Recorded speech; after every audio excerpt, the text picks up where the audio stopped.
Clients ಬಂದರು. I call you later. Okay fine. ಕೂತ್ಕೊಳ್ಳಿ.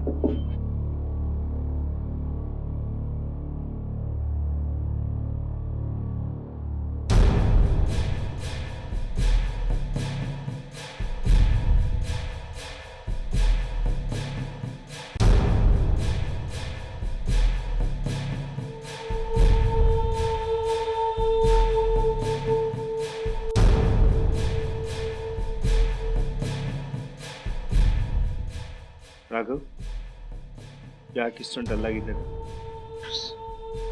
Sir, ನಾನು ಲಕ್ಷ್ಮಿ ಇಲ್ಲದೆ ನಾನು ಹೇಗೆ ಸಂತೋಷವಾಗಿರಲಿ ಸರ್?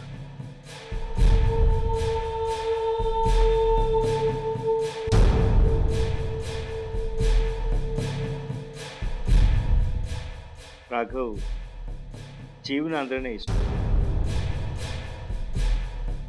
ನಾವು ಒಂದಲ್ಲ ಒಂದಿನ ಒಬ್ರಲ್ಲ ಒಬ್ರನ್ನ ಕಳ್ಕೊಳ್ಳೇಬೇಕು.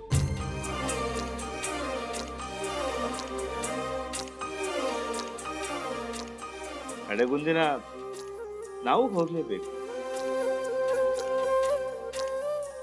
ಇಷ್ಟಕ್ಕೆಲ್ಲ ಜೀವನನೇ ಮುಗ್ದೋಯ್ತು ಅಂತ ಹೀಗೆ ಬದುಕಿದ್ರೆ ಹೇಗೆ? ಸರ್, ಲಕ್ಷ್ಮಿ ನನ್ನ ಜೀವನ ಎರಡೂ ಆಗಿದ್ಲು.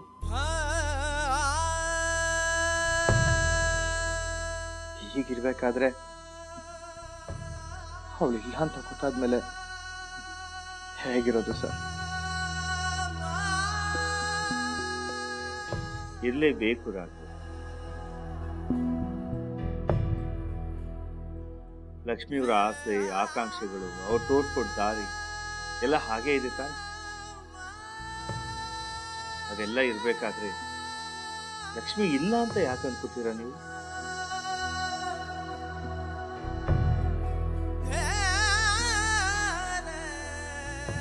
ಯಾವುದೋ ಒಂದು ಹಳ್ಳಿಯಿಂದ ಬಂದು ನೀವು ಇಷ್ಟೆಲ್ಲ ಸಾಧನೆ ಮಾಡೋದಕ್ಕೆ ಲಕ್ಷ್ಮಿಯವರು ಕಾರಣ ಅಂತ ಎಲ್ರಿಗೂ ಗೊತ್ತಿರೋ ವಿಷಯ.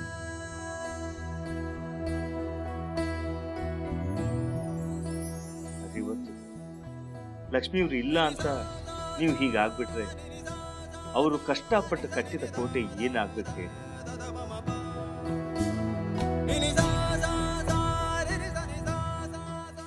ನಿಮ್ಮ ಯಶಸ್ಸಿಗೆ ಕಾರಣವಾದ ಅವರ ನೆನಪೇ ಇವತ್ತು ನಿಮ್ಮನ್ನ ತುಳಿಯುತ್ತೆ ಅಂದ್ರೆ ಅದು ನೀವು ಅವ್ರ ಮೇಲೆ ಇಟ್ಟಿರೋ ಪ್ರೀತಿ ಅಲ್ಲ, ಅವ್ರಿಗೆ ತೋರಿಸ್ತಾ ಇರೋ ಅಗೌರವ ಅನ್ಸ್ಕೊಳ್ಳೋದು.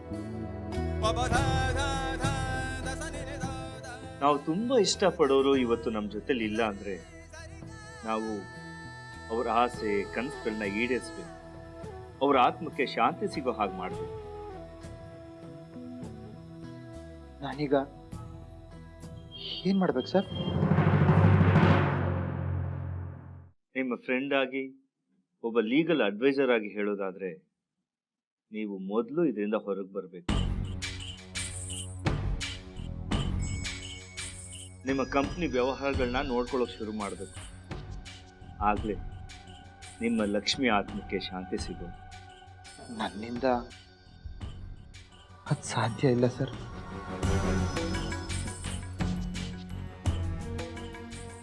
ಲಕ್ಷ್ಮಿ ಇಲ್ಲದೆ ನನಗೇನು ಬೇಡ ಅಂತ ಅನ್ನಿಸ್ತಿದೆ. ರಾಘವ್, ಒಬ್ಬ ವ್ಯಕ್ತಿ ಸತ್ರು ಅಂದ ತಕ್ಷಣ ಅವ್ರು ನಮ್ಮಿಂದ ದೂರನೇ ಹೊರಟೋದ್ರು ಅಂತ ಯಾಕೆ ಅಂದ್ಕೋಬೇಕು?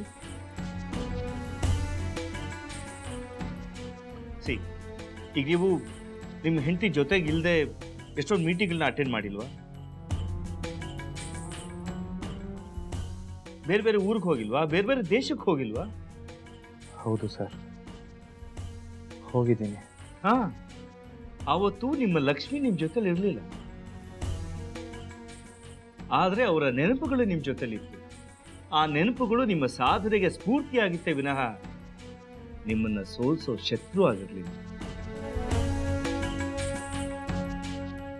ನೀವು ಒಬ್ಬ ಸಕ್ಸಸ್ಫುಲ್ ಬಿಸ್ನೆಸ್ ಮ್ಯಾನ್. ನಿಮ್ಮ ಜೀವನದಲ್ಲಿ ಇಂಥ ಎಷ್ಟೋ ಕಷ್ಟದ ದಾರಿಗಳನ್ನ ದಾಟ್ಕೊಂಡು ಮುಂದೆ ಬಂದಿದ್ದೀರ. ಇವತ್ತಷ್ಟನ್ನು ಬಿಟ್ಟು ಹಿಂದೆ ಹೋಗ್ತೀನಿ ಅಂದ್ರೆ ಹೇಗೆ ರಾಘು? ಹೌದು ಸರ್, ನೀವು ಹೇಳ್ತಿರೋದೆಲ್ಲ ಸತ್ಯ.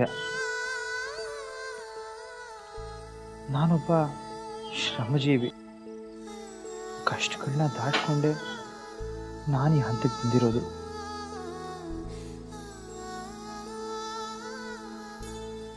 ನಾನಿಷ್ಟು ದೂರ ಹೋಗಿ ವಾಪಸ್ ಬಂದರೆ ನಾನು ಪಟ್ಟಿರೋ ಶ್ರಮಕ್ಕೆ ಅರ್ಥನೇ ಇರಲ್ಲ ಅಲ್ವಾ? Right, you are right Raghav.